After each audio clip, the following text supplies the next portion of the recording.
தமிழ்நாட்டில் அரசு நிகழ்ச்சிகளில் தமிழ்த்தாய் வாழ்த்து பாடலை கட்டாயமாக முதலில் பாட வேண்டும் என்று சட்டப்பேரவையில் முதலமைச்சர் விஜய் கொண்டு வந்த அரசினர் தனி தீர்மானம் ஒருமனதாக நிறைவேற்றப்பட்டது.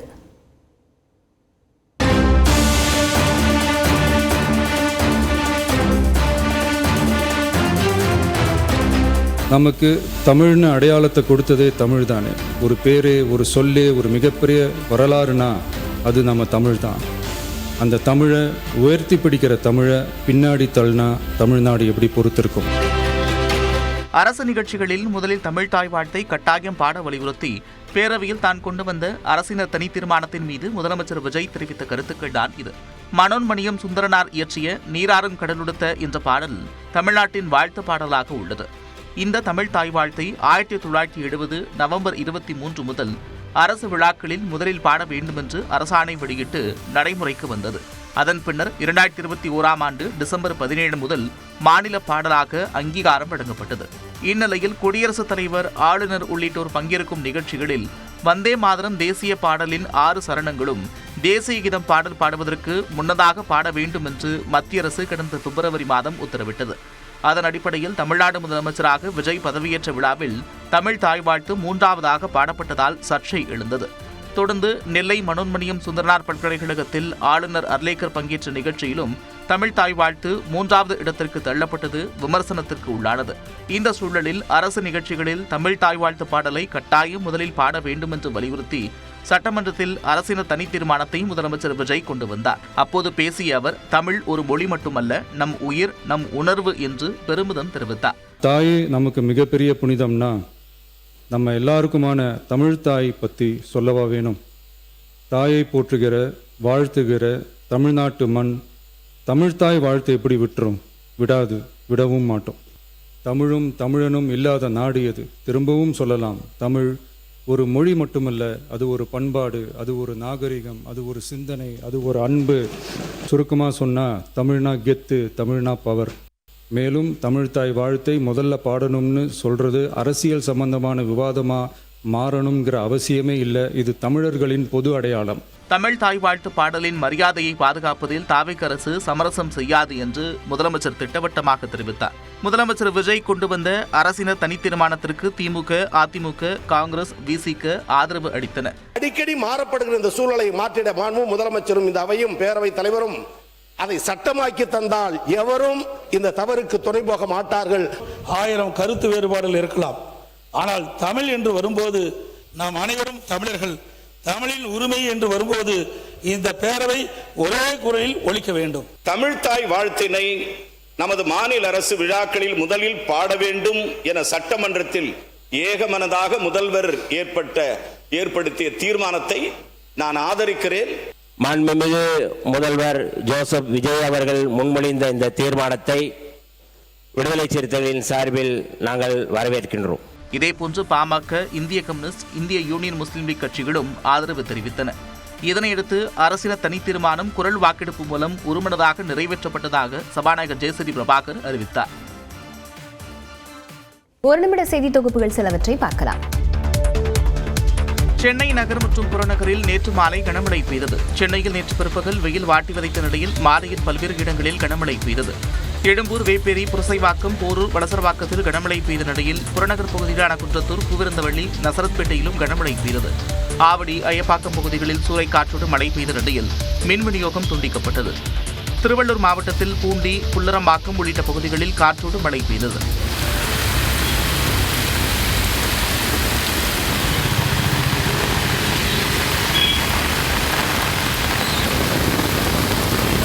தருமபுரி மாவட்டத்தில் அரூர், பாப்பிரெட்டிப்பட்டி, கடத்தூர், அதியமான்கோட்டை, நல்லம்பள்ளி, தருமபுரி நகர் மற்றும் அதன் சுற்றுவட்டார பகுதிகளில் மிதமான மழை பெய்தது. சிவகங்கை மாவட்டம் சிவகங்கை, மானாமதுரை மற்றும் அதன் சுற்றுவட்டார பகுதிகளில் 1 மணி நேரத்திற்கும் மேலாக கனமழை கொட்டி தீர்த்தது. நிகர்நிலை மருத்துவக் கல்லூரிகளால் 800 இடங்களை இழந்தாலும் கடந்த ஆண்டை விட கூடுதலாக 850 இளநிலை MBBS இடங்களை பெற்றதாக தமிழ்நாடு மருத்துவத்துறை அமைச்சர் அருண்ராஜ் தெரிவித்திருக்கிறார். தமிழ்நாட்டில் 2026-2027 ஆண்டுக்கான MBBS, BDS படிப்புகளுக்கான தரவரிசை பட்டியலை அமைச்சர் அருண்ராஜ் வெளியிட்டார். இதில் நீட் தேர்வில் 705 மதிப்பெண்கள் பெற்ற விழுப்புரத்தை சேர்ந்த வெங்கடபதி வேலாயுதம் முதலிடம் பெற்றார். புதுக்கோட்டையை சேர்ந்த ஸ்ரீரங்கா 2ஆம் இடம் பிடித்தார். தொடர்ந்து செய்தியாளர்களிடம் பேசிய அருண்ராஜ், இந்த ஆண்டு கலந்தாய்வு மூலமாக 9,999 இடங்கள் நிரப்பப்பட உள்ளன என்றார். இந்த எண்ணிக்கை பார்த்தீங்கன்னா அந்த 4 மருத்துவக் கல்லூரிகளில் நம்ம கல்லூரிகளுக்கு நிகர்நிலை பல்கலைக்கழகம் அந்தஸ்து கிடைக்கப்பட்டதுனால ஒரு 800 எண்ணிக்கையான இடங்கள் நமக்கு கிடைக்கல. அதே சமயம் நம்ம இந்த ஆண்டு கடந்த ஆண்டை விட 850 இடங்கள் கூடுதலாக நம்ம சேர்த்திருக்கோம். எப்படின்னா 3 அரசு மருத்துவ கல்லூரியில் தலா 50 இடங்கள் பார்த்தீங்கன்னா 150 மற்றும் தனியார் மருத்துவக் கல்லூரியில் மற்றும் 700 இடங்கள். 7.5% இடஒதுக்கீட்டின் மூலமாக 537 MBBS இடங்களும் 104 பல் மருத்துவ இடங்களும் நிரப்பப்பட இருப்பதாகவும் அமைச்சர் தெரிவித்தார். நெல் மற்றும் கரும்பு கொள்முதலுக்கான ஊக்கத்தொகையை உயர்த்தி முதலமைச்சர் விஜய் அறிவித்துள்ளார். சட்டமன்றத்தில் விதி எண் 110 கீழ் அறிவிப்பு வெளியிட்ட முதலமைச்சர் விஜய், அரசின் நிதிநிலை சரியில்லை என்றாலும் கூட விவசாயிகளின் நலனை பாதுகாத்திட நெல் மற்றும் கரும்புக்கான ஊக்கத்தொகையை உயர்த்தி வழங்கிட முடிவெடுத்திருப்பதாக கூறினார். அதன்படி செப்டம்பர் 1ஆம் தேதி முதல் நெல்லுக்கு ஊக்கத்தொகை உயர்த்தி வழங்கப்படும் என்று அறிவித்தார். குறைந்தபட்ச ஆதரவு விலையுடன் மாநில அரசின் ஊக்கத்தொகையாக சன்னரக நெல்லுக்கு குவிண்டால் ஒன்றுக்கு ரூபாய் 289 மற்றும் பொது ரக நெல் ஒன்றுக்கு ரூபாய் 159 என உயர்த்தி சன்னரக நெல் ரூபாய் 2750 பொது ரக நெல் ரூபாய் 2600 என வழங்கப்படும். கரும்புக்கு மெட்ரிக் டன் ஒன்றுக்கு கூடுதலாக 709 ரூபாய் 50 காசுகள் சிறப்பு ஊக்கத்தொகையாக வழங்கப்படும் என்று அறிவித்த முதலமைச்சர், இதன் மூலம் கரும்பு விவசாயிகளுக்கு டன் ஒன்றுக்கு விலையாக 4000 ரூபாய் கிடைக்கும் என்று கூறினார். கடந்த 5 ஆண்டுகளில் கரும்பிற்கான சிறப்பு ஊக்கத்தொகை 156 ரூபாய் மட்டுமே உயர்த்தி வழங்கப்பட்ட நிலையில் தற்போது முதல் ஆண்டிலேயே 360.50 ரூபாய் உயர்த்தப்பட்டுள்ளது. தமிழ்நாட்டின் வரலாற்றில் இதுவரை இல்லாத அளவிற்கு ஊக்கத்தொகையை உயர்த்தி வழங்கியிருப்பதாகவும் முதலமைச்சர் தெரிவித்தார்.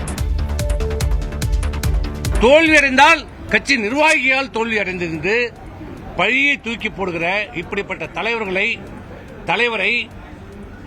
இந்தியாவிலே எந்த கட்சியிலேயே பார்த்திருக்கிறோமா? அதிமுகவின் தேர்தல் தோல்விக்கு எடப்பாடி பழனிசாமி பொறுப்பேற்க மறுப்பதாக முன்னாள் அமைச்சர் சி வி சண்முகம் முன்வைத்த விமர்சனங்களே இவை. சென்னையில் செய்தியாளர்களிடம் பேசிய அவர், எடப்பாடி பழனிசாமி பொதுச் செயலாளராக செயல்படுவதை விட சேலம் மாவட்ட செயலாளராகவே செயல்பட்டதாகவும், ஆனால் அவரது சொந்த ஊரிலேயே அதிமுகவுக்கு வாக்குகள் குறைவாக பதிவாகியுள்ளதாகவும் சாடினார். ராகுல் காந்தி காங்கிரசினுடைய தலைவராக இருந்தபோது நடைபெற்ற நாடாளுமன்ற தேர்தலில் ஏற்பட்ட படுதோல்விக்கு பொறுப்பேற்று தன்னுடைய தலைவர் பதவியை ராஜினாமா செய்திருக்கிறார். நாங்க ராஜினாமா செய்ய சொல்லல, தொடர் தோல்வியில நம்ம இருக்கிறோம். இந்த தோல்வியிலிருந்து இந்த கட்சியை மீட்டெடுக்க வேண்டும். உண்மையான நிலவரத்தை கலந்து பேசுங்க தான் நாங்கள் சொன்னோம். எடப்பாடி பழனிசாமி தலைமையில் அதிமுகவால் தேர்தலில் வெல்ல முடியவில்லை என்று சி வி சண்முகம் தெரிவித்தார். சி வி சண்முகம் குற்றச்சாட்டுக்கு பதிலளித்த அதிமுக கொறடா அக்ரி கிருஷ்ணமூர்த்தி, எடப்பாடி பழனிசாமி நடத்திய மாவட்ட வாரியான கூட்டத்திற்கு சி வி சண்முகம் ஏன் வரவில்லை என்றார். எல்லா எம்எல்ஏயும் கூப்பிட்டாங்க, எல்லா எம்பியும் கூப்பிட்டாங்க. அப்ப அனைவரையும் கூப்பிடும் போது அந்த கூட்டத்தில் அவங்கவுங்க வெற்றி வாய்ப்பு இழந்ததற்கு என்ன காரணம் சொல்றாங்க.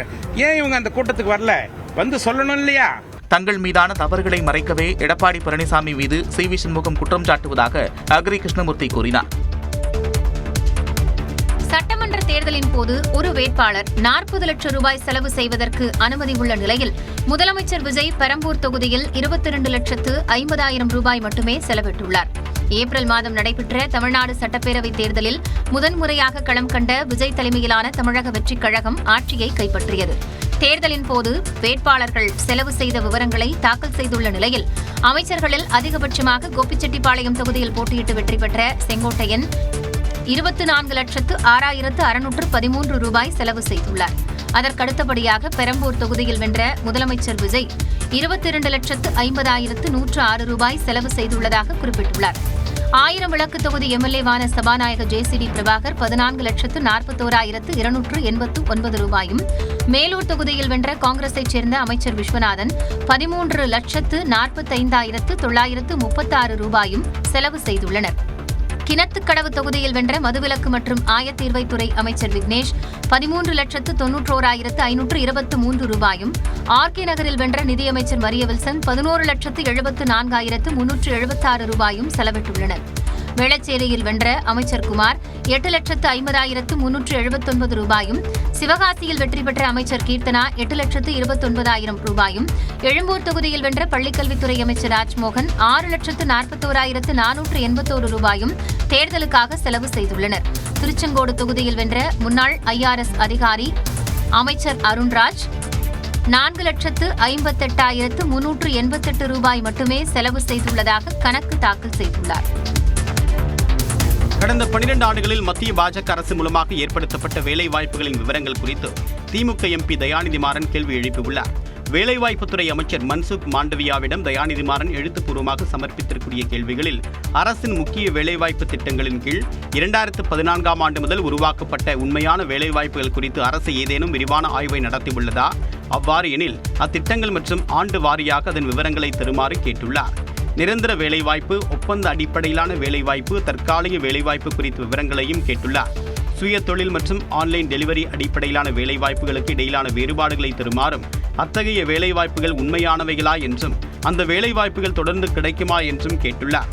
2014ஆம் ஆண்டு முதல் ஆண்டு வாரியாக பணிக்கு முதன்முறையாக நுழைந்தவர்களின் மொத்த எண்ணிக்கை மற்றும் EPFO, ESIC தேசிய ஓய்வூதிய திட்ட சந்தாதாரர்களின் மொத்த எண்ணிக்கை குறித்த விவரங்களை தருமாறும் கேட்டுள்ளார்.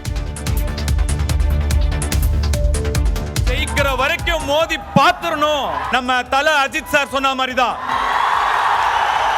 நீயா தோத்துட்டேன்னு ஒத்துக்கிற வரைக்கும் உன்னை யாராலையும் தோக்கடிக்க முடியாது.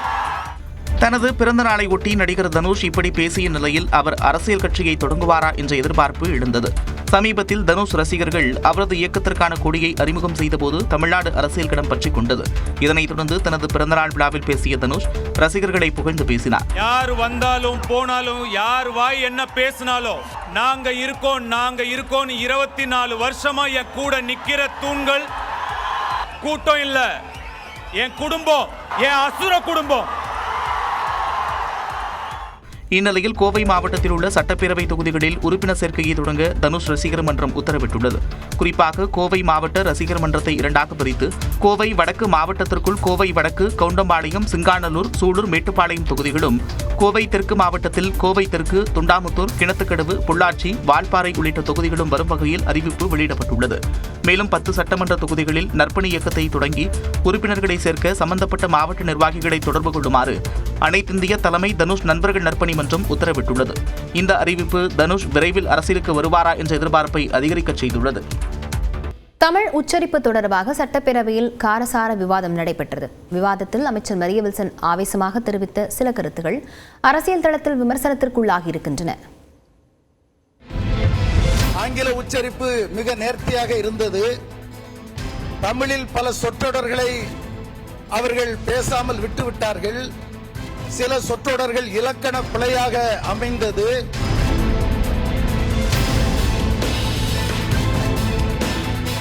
நிதியமைச்சர் மரியவில்சனின் தமிழ் உச்சரிப்பு குறித்து மதிமுக சார்பில் உதயசூரியன் சின்னத்தில் வெற்றி பெற்ற கடையநல்லூர் MLA ராஜேந்திரன் தெரிவித்த இந்த கருத்துக்கள் பேரவையில் காரசார விவாதத்திற்கு வித்திட்டது. நிதிநிலை அறிக்கை மீதான விவாதத்தில் பேசிய ராஜேந்திரன் நிதிநிலை அறிக்கை தாக்கல் செய்தபோது அமைச்சர் மரியவில்சன் இலக்கண பிழைகளோடு பேசியதாக சுட்டிக்காட்டினார். நமது பள்ளிக்கல்வித்துறை அமைச்சர் அவர்கள் தனது கட்சிக்காக வெகு சிறப்பாக வாதாடி பலம் சேர்க்கிறார் என்பதை நாங்கள் காண்கிறோம்.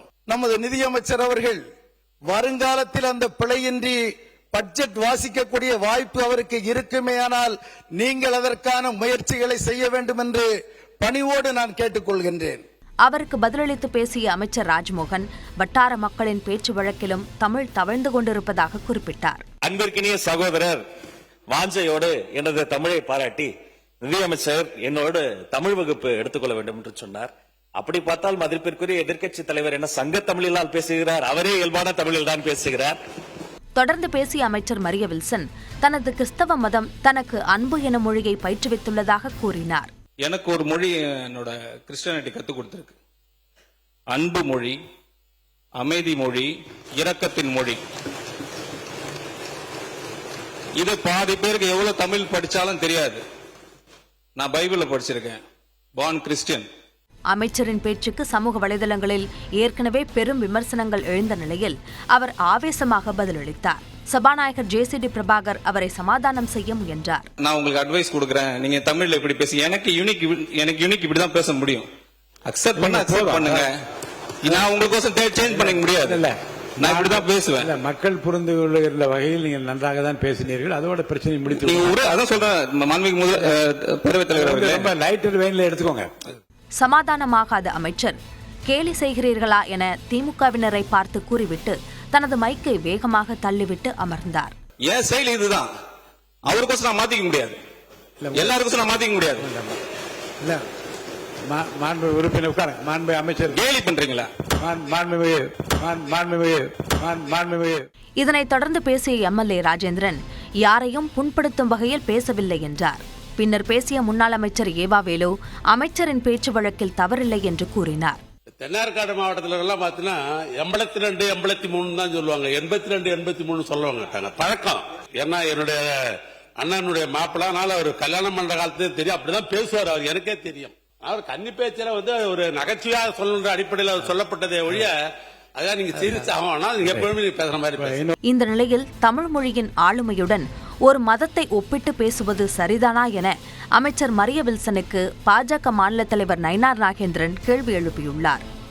உணர்ச்சி மிகுதியில் தமிழ் மொழி மீது வைத்த தவறான விமர்சனத்திற்கு பகிரங்க மன்னிப்பு கோர வேண்டும் என்று வலியுறுத்தியுள்ளார். இதேபோல அமைச்சர் மரிய வில்சனின் பேச்சுக்கு கண்டனம் தெரிவித்துள்ள பாஜக மூத்த தலைவர் தமிழிசை சவுந்தரராஜன் ஆளும் கட்சியினருக்கு தமிழ் வாயளவில் இருக்கிறதே தவிர வாழ்க்கையில் இல்லை என்று விமர்சித்துள்ளார். தமிழ் உச்சரிப்பு தொடர்பான விவாதம் பேரவையில் தொடங்கி அரசியல் தளத்திலும் எதிர்வினைகளை தூண்டியுள்ளது. இனி காலை விரைவுச் செய்திகளை பார்க்கலாம். நாமக்கல் மாவட்டம் கொல்லிமலை சோளக்காட்டில் கனமழை கொட்டி தீர்த்தது. இதனால் அப்பகுதியில் திறந்த வெளியிலும் கடைகளிலும் வியாபாரத்திற்காக வைக்கப்பட்டிருந்த பழங்கள் மற்றும் நறுமணப் பொருட்களை பாதுகாக்க வியாபாரிகள் பெரும் சிரமத்திற்கு ஆளாகினர். இடைவிடாமல் பெய்ததால் சுற்றுலாப் பயணிகள் மற்றும் பொதுமக்களின் வருகை குறைந்து வியாபாரம் கடுமையாக பாதிக்கப்பட்டது. விழுப்புரம் மாவட்டம் செஞ்சி சுற்றுவட்டார பகுதிகளில் 1 மணி நேரத்திற்கும் மேலாக கனமழை பெய்தது. வளத்தி, சத்தியமங்கலம், சிங்கவரம், வல்லம் உள்ளிட்ட பெரும்பாலான பகுதிகளில் கனமழை பெய்தது. செஞ்சி பகுதிகளில் குறுவை பயிர்களுக்கு போதிய மழை இல்லாமல் தவித்து வந்த விவசாயிகள் இந்த மழையால் மகிழ்ச்சி அடைந்துள்ளனர். ஒகேனக்கலில் நீர்வரத்து அதிகரித்துள்ள நிலையில் பரிசல் இயக்க மாவட்ட ஆட்சியர் சரவணன் தடை விதித்துள்ளார். கேரளா, கர்நாடகா உள்ளிட்ட காவிரி நீர்பிடிப்பு பகுதிகளில் தொடர் மழை பெய்து வருவதன் காரணமாக கபினி அணையின் நீர்மட்டம் உயர்ந்து வருகிறது. அணையின் பாதுகாப்பு கருதி கபினி அணையில் இருந்து உபரி நீர் திறந்துவிடப்பட்டுள்ளது. இதன் காரணமாக ஒகேனக்கலுக்கு நீர்வரத்து படிப்படியாக அதிகரித்து வருவதால் சுற்றுலா பயணிகளின் பாதுகாப்பு கருதி ஒகேனக்கலில் பரிசல் இயக்குவதற்கு தடை விதிக்கப்பட்டுள்ளது.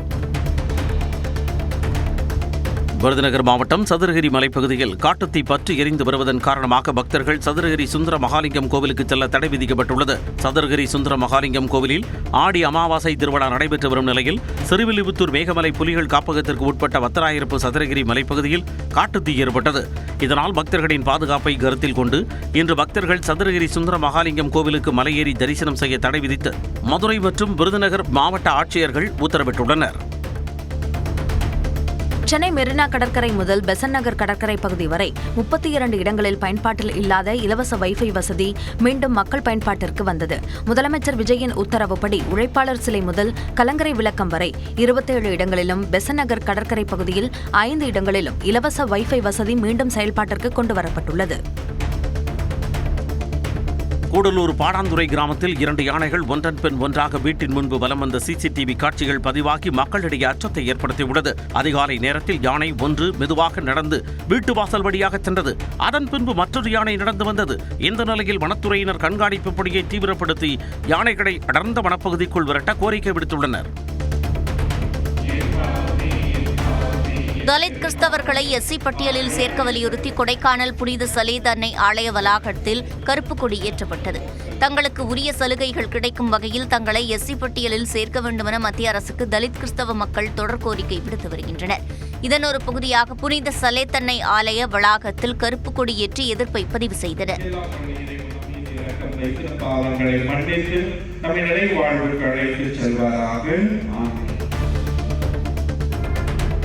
தூத்துக்குடி மாவட்டம் விளாத்திக்குளம் மீனாட்சி சுந்தரேஸ்வரர் ஆலயத்தில் ஆடி மாத தேய்பிறை பிரதோஷ வழிபாடு நடைபெற்றது. நந்திகேஸ்வரர் மற்றும் மீனாட்சி சுந்தரேஸ்வரருக்கு பால், தயிர், மஞ்சள், இளநீர், பன்னீர், சந்தனம், திருநீர் உள்ளிட்டவற்றால் அபிஷேகங்கள் நடைபெற்றன. அதனைத் தொடர்ந்து செவ்வரளி, மல்லிகை, வில்வ இலை உள்ளிட்டவற்றால் மாலை அணிவிக்கப்பட்டது.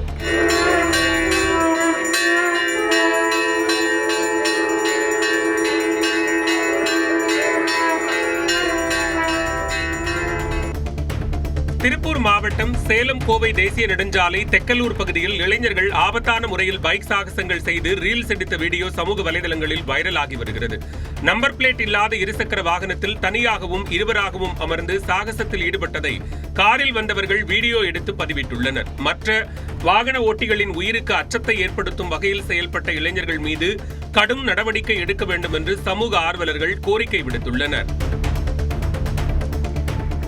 சென்னை தரமணியில் கோஆப்டெக்ஸ் நிறுவனம் மற்றும் தேசிய ஆடை அலங்கார தொழில்நுட்ப கல்லூரி ஏற்பாட்டில் கைத்தறி ஆடை அலங்கார அணிவகுப்பு நிகழ்ச்சி நடைபெற்றது. சிறப்பு விருந்தினராக கலந்து கொண்ட கைத்தறித்துறை அமைச்சர் விஜய் பாலாஜி ஆடை அலங்கார அணிவகுப்பை தொடங்கி வைத்து பார்வையிட்டார். நிகழ்ச்சியில் விதவிதமான ஆடை அணிவகுப்பில் வலம் வந்தனர்.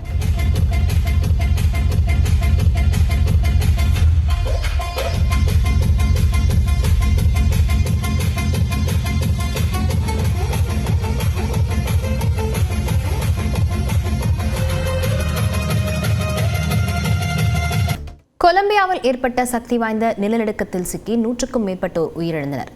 கொலம்பியாவை உலுக்கிய நிலநடுக்கம் குறித்து விவரிக்கிறது இந்த செய்தி தொகுப்பு.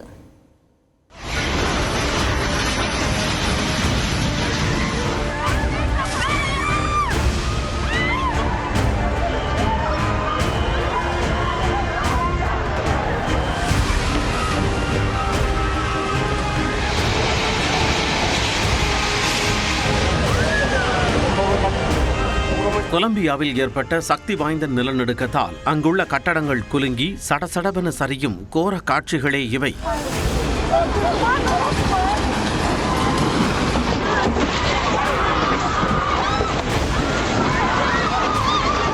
தென்னாப்பிரிக்க நாடுகளில் ஒன்றான கொலம்பியாவில் இந்திய நேரப்படி நேற்று மாலை 6 மணியளவில் திடீரென பயங்கர நிலநடுக்கம் ஏற்பட்டது. இது ரிக்டர் அளவுகோலில் 7.4 பதிவானது. கொலம்பியாவின் சோகோ மாகாண பகுதியில் சான் ஜோஸ்டல் பால்மருக்கு கிழக்கே 5 கிலோமீட்டர் தொலைவில் 107 கிலோமீட்டர் ஆழத்தில் இந்த நிலநடுக்கம் உருவானது. இதனால் மணிசாலஸ் நகரில் பல கட்டடங்கள் சீட்டுக்கட்டு போல மளமளவென சரிந்தன. நகர் முழுவதும் எதிரொலித்த மக்களின் அலறல் சத்தம் நிலநடுக்கத்தின் கோர தாண்டவத்தை விவரித்தது.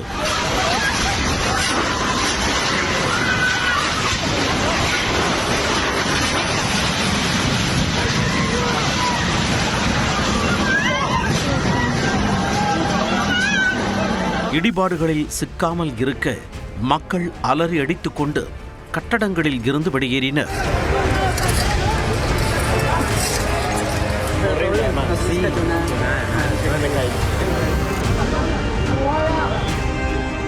இந்நகரின் பழமையான தேவாலய கட்டடம் ஒன்று நிலநடுக்கத்தால் கடுமையான சேதத்தை எதிர்கொண்டது.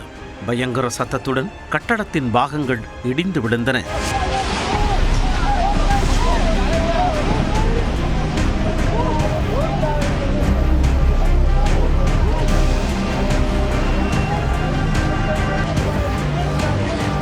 ஜர்சால் நகரில் இராணுவ கட்டமைப்புகள் பலத்த சேதத்தை எதிர்கொண்டன.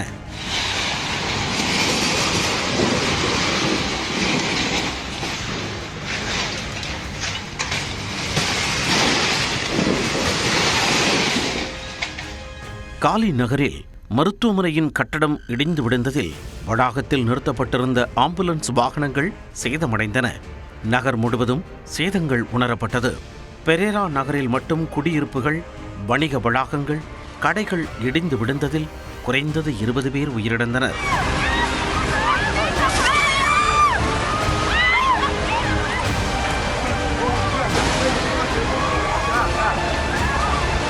கட்டட இடிபாடுகளை அகற்றும் பணியில் அவசரகால மீட்புப் படையினர் ஈடுபட்டுள்ளனர். பலர் இடிபாடுகளில் சிக்கி இருப்பதால் பலி எண்ணிக்கை அதிகரிக்கலாம் என அஞ்சப்படுகிறது. வெனிசுலா, ஈக்வடா நாடுகளிலும் நிலநடுக்கம் உணரப்பட்டது. எனினும் சுனாமி எச்சரிக்கை எதுவும் விடுக்கப்படவில்லை. தொடர்ந்து காலை விரைவு செய்திகளை பார்க்கலாம். நீலகிரி மாவட்டம் கல்லட்டி மலைப்பாதை வழியாக வெளியூர் வாகனங்கள் உதகைக்கு வர மீண்டும் அனுமதி அளிக்கப்பட்டுள்ளது. கடந்த ஜூலை 28ஆம் தேதி முதல் கல்லட்டி மலைப்பாதையில் வெளியூர் வாகனங்கள் செல்ல மாவட்ட நிர்வாகம் தடை விதித்திருந்தது. இதுகுறித்து மசனகுடி பகுதி மக்கள் மாவட்ட ஆட்சியரை நேரில் சந்தித்து முறையிட்டிருந்தனர். இந்த நிலையில் கல்லட்டி மலைப்பாதையில் வெளியூர் வாகனங்கள் உதகைக்கு செல்ல அனுமதிக்கப்பட்டது. இதனால் முதுமலை, மசனகுடி, கல்லட்டி மலைப்பாதையில் வெளியூர் வாகனங்கள் வழக்கம் போல வரத் தொடங்கியுள்ளன. பெருநகர சென்னை மாநகராட்சியில் 2 லட்சம் தெருநாய்களுக்கு வெறிநாய்க்கடி தடுப்பூசி செலுத்துவதற்கான முகாம் இன்று தொடங்க உள்ளது. வெறிநாய்க்கடி இல்லாத சென்னை என்ற இலக்கை அடையும் நோக்கிலான இந்த திட்டத்தின் கீழ் பயிற்சி பெற்ற நாய் பிடிக்கும் பணியாளர்கள் மூலம் மண்டலம் மற்றும் பிரிவு வாரியாக வலைகளை பயன்படுத்தி நாய்கள் பிடிக்கப்படும். பிடிக்கப்பட்ட நாய்களுக்கு கால்நடை மருத்துவர்களால் வெறிநாய்க்கடி தடுப்பூசி மற்றும் ஒட்டுண்ணி நீக்க மருந்துகள் செலுத்தப்படும். அதன் பிறகு தடுப்பூசி செலுத்தப்பட்ட நாய்கள் அவை பிடிக்கப்பட்ட அதே இடங்களில் மீண்டும் விடுவிக்கப்படும். இதற்காக மொத்தம் 30 குழுக்கள் பணியமர்த்தப்பட்டு தினமும் சுமார் 3000 திருநாய்களுக்கு தடுப்பூசி செலுத்த திட்டமிடப்பட்டுள்ளது. அரியலூர் உட்பட மாவட்டத்தின் பல்வேறு பகுதிகளில் பரவலாக கனமழை பெய்தது.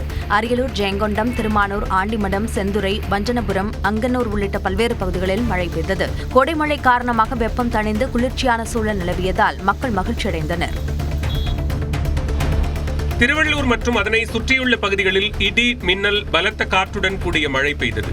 பூண்டி, நெய்வேலி, புல்லரம்பாக்கம், வேடங்கிநல்லூர், சிறுவானூர், ஈக்காடு, காக்கலூர், பொதிக்காடு, திருப்பாச்சூர் உள்ளிட்ட இடங்களில் பெய்த இந்த திடீர் மழையால் வெப்பம் தணிந்து குளிர்ச்சியான சூழல் நிலவியது. இதமான காலநிலையால் பொதுமக்கள் மகிழ்ச்சியடைந்தனர்.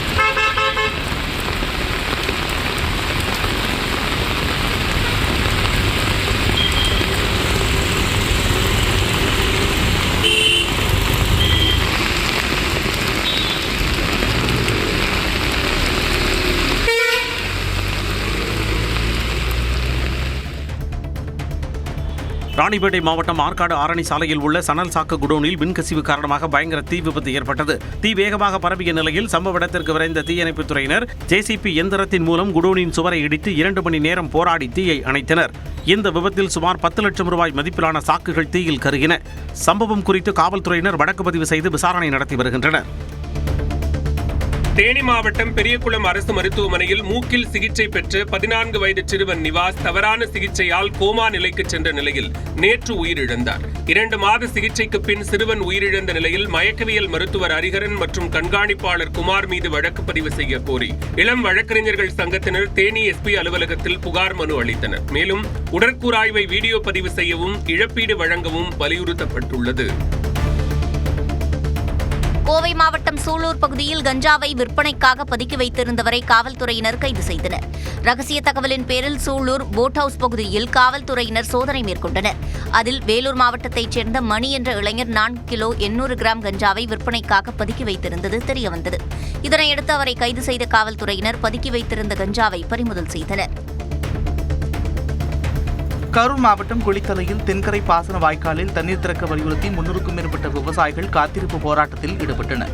சுமார் 8000 ஏக்கர் விளைநிலங்கள் பாசன வசதி பெறும் நிலையில் நீர் திறக்கப்படாததால் வாழை, கரும்பு பயிர்கள் வாடுவதாக விவசாயிகள் குற்றம் சாட்டுகின்றனர். இந்நிலையில் அதிகாரிகள் வராததால் ஆத்திரமடைந்த விவசாயிகள் பழைய திருச்சி கரூர் நெடுஞ்சாலையில் சாலை மறியல் போராட்டத்தில் ஈடுபட்ட நிலையில் காவல்துறையினர் பேச்சுவார்த்தை நடத்திய போது தள்ளுமுள்ளி ஏற்பட்டது. பின்னர் கூட்டாட்சியர் பேச்சுவார்த்தை நடத்துவதாக உறுதியளித்ததைத் தொடர்ந்து மறியல் கைவிடப்பட்டது.